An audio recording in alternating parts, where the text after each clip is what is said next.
After 14 years, fluoride is flowing back into Calgary's drinking water this morning. The mineral was removed back in 2011 after Calgary City Council voted to discontinue it, citing costs and infrastructure limitations at the time. But then in 2021, the city changed course. They voted to bring it back. That sparked a renewed debate over science, public health, and personal choice. Joining us this morning is Calgary City Councilor Gian-Carlo Carra. Good morning. Good morning, Anne-Marie.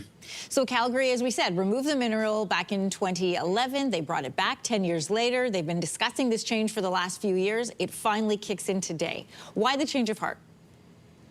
Well, I think there's sort of two things that sort of pointed to it. Number one was after 10 years of not having fluoride in our water, we could very clearly measure that there was an increased rate of dental caries in our population.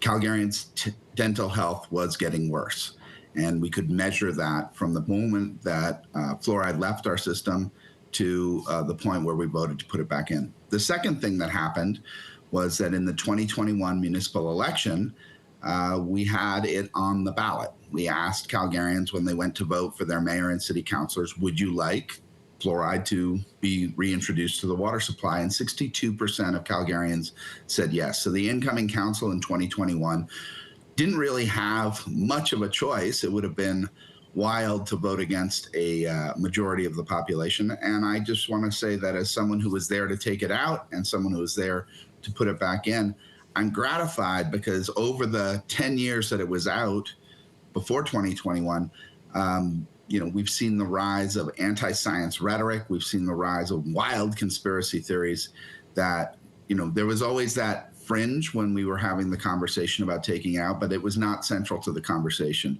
And so I feel gratified as a Canadian and gratified as a Calgarian that in this age of significant anti-science rhetoric and wild conspiracy theories, that we had a population that looked at the data and chose to go with science. This debate around fluoride has been going on since the 1950s. So what does this division tell you about how the public views the issue of fluoride in water today? Well, fluoride has been going on since the 1950s.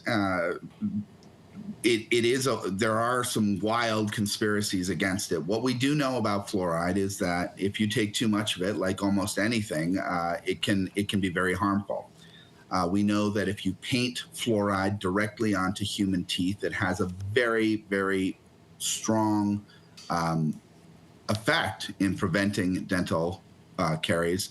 We know that if you dilute it into a municipal water supply and wash the entire universe with it, it has a much less effective effect. So what I discovered as I sort of had to become sort of a mini expert on water fluoridation is that if you really, really care about fluoride and the dental health of your population, the first thing you should do is advocate for universal dental care.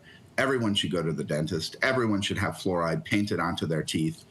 But we don't have that. And so water fluoridation is a much, much less effective secondary measure to try and get fluoride onto people's teeth to help with dental outcomes. Councillor, what message do you have for constituents who say they might be weary of the debate and the change? It's out, then it's in. Well, you can say that we had an experiment here in Calgary.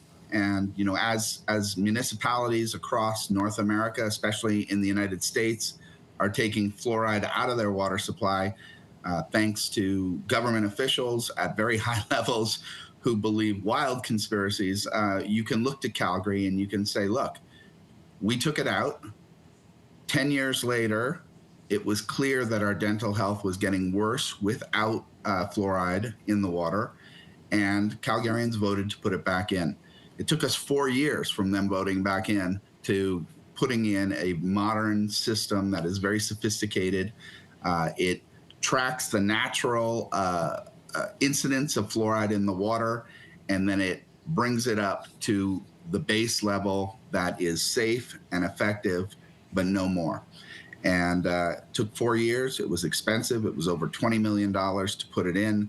We're going to be spending about $1 million a year. But it makes sense. The numbers are there, and Calgarians voted for math and for science and for data, and I'm gratified by that. Gian-Carlo Carra, City Councilor in Calgary, Alberta. Good to have you with us this morning. Thank you. Thank you. If you like that video, make sure to subscribe to the Your Morning YouTube feed, where you can find all kinds of new content posted every weekday morning.